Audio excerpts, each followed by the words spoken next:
Way to tilt it. You see people tilting it away. Right. But it feels more comfortable towards me. I'll tell you the answer to this, and it's a magic trick, I'll show you. Right, and it's going to be different from log to log. Where people say, oh, tilt the handles down, start it square, start it towards you, they're lying to you because you don't know, and it's different for everybody. And the way that you find out is that you have to find your perfect rack position, whether it's there. So find the position where's your perfect rack, where you can press and you feel the best, whatever technique that you use. And then once you've found that perfect rack, let the log roll down and see where it lands. It does, but then when I sit back down, it sort of moves into a different position. You So- know, like it feels right, and then you go like that, and it So if moves I again. go from here, What do you mean slides down? Yeah, and you never know where to start from. right, say here is my perfect rack position. What I need to do is roll it down to here. Yeah. That's where I should be starting my clean, because the log decides that. So you're cleaning from. You're not cleaning from like a parallel squat. You're cleaning from. Whatever your technique, whether you're there or there, I know that Yeah. it needs to be in contact at that angle. So because when I apply force, it's gonna roll up and land in that perfect rack position. Yeah. So big tip is, like, if you're unsure, or if you go and use like a different diameter log, like use this trick to like work it out backwards.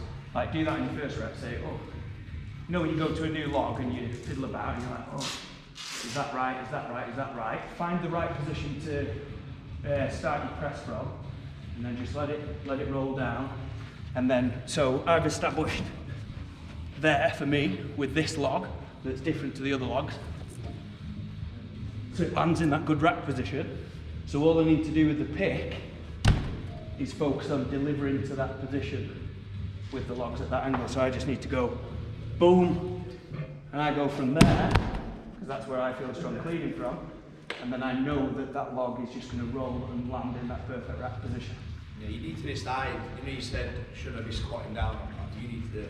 Yeah, you should know that, and Which feels most powerful.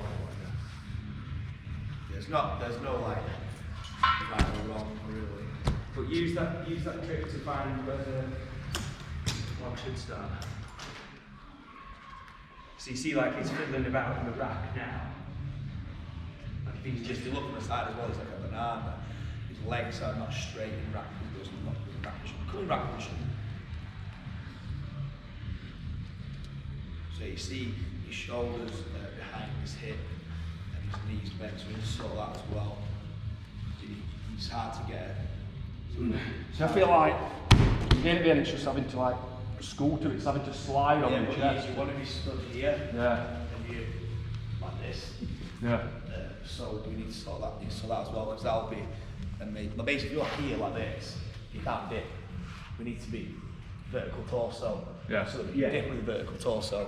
And I'm bent Yeah, I think it might just be the fact that you really relax through the leg. Right. So when you're in rack position, you just come forward like this. So you should just stand tall and be up. And then if you've got the correct rack, you should be able to stand there and it feel like almost weightless, just dropping through your midfoot nicely. Whereas at the moment, it's almost on your heel / maybe further back, so it looks like it's pulling you back. And that's only at the empty log as well. So imagine you times that by when you put some weight on, it's going to pull you even more out of position. So two separate issues there. Yeah, there's the where do we start the clean and the rack position. Yeah. Prioritize shades. Yeah. Get that fixed, and then it'll be easy to. Once you've got that rack position nailed, you feel, oh yeah, that feels fucking loads better. Yeah. Then work out where to. Like everything about it just feels a fucking mate. It just feels different every time. Yeah.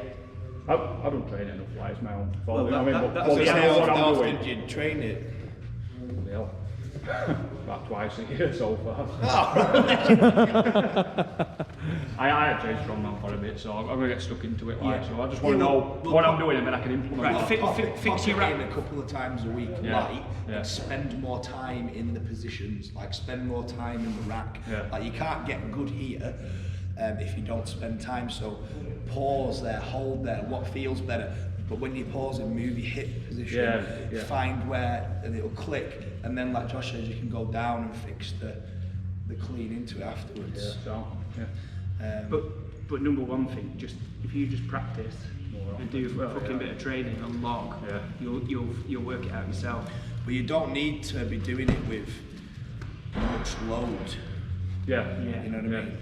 But what can you log or 110, 115. So like even just drilling with the empty log at 50%, you could do shit ton of volume. If you did like fucking 10 sets of 5 at that, floor to overhead, it might sound a lot, but you could do that in 10-15 minutes. And I guarantee your last set would fit. You'd be like, fuck me, I've altered there, and then I go straight to there. Like, you'd work it out yourself. And when you're learning as well, I like to do stuff multiple times a week, because you'll come away from the session thinking, oh great, I've learned this, that was better. Instead of waiting 7 days to refigure it out, back in 2 days later, do the same thing 10 by 5, same weight. You don't need to progress the reps, sets or load, you're just progressing your positions. A lot of people forget that with training. They think, oh, I did this last week, so I have to do a bit more. Well, no, just do it better. And do your first set just as well as your 10th set from the last session, and then your 10th set of the second session, you'll be even better and you'll have learned all these other different positions. Do that for 4 weeks, then you've accumulated hundreds of reps, then you can put all the weight on and strip back the frequency or something. So in terms of programming, like some people watch me train and think that, oh yeah, he's fucking doing that 4 times a week or 5 times a week, but realistically, that's what I'm doing a lot of the time, is like say, on my deadlift session, when I'm booked, like at the end of it, I'll be drilling my log technique work at like 50-60 kilos, doing loads of work with. Like on my overhead session or big log session, I'd happily do like say 12 sets of 3 at 50% deadlift to finish off, where I'm working on the bar path. So like you, like say if you're coaching yourself or whatever, like that'd be a really good way of doing stuff. Would be do your big deadlift session where you're really pushing yourself, and then slide some log in at the end to warm up. And then on your log session or whatever, instead of thinking, oh, all I do is shoulders and triceps and log press and shit, like slam those deadlifts in. Like you do like say 15 triples at 120 to 140 on your deadlift, I guarantee, and video them from the side, guarantee that you'll crack out bar path and be like, fuck me, feels like nothing now compared to set 1. And then you go into your heavier session, and you're not thinking about all these fucking different bar path. Oh, where do my knees go? Where does my hip go?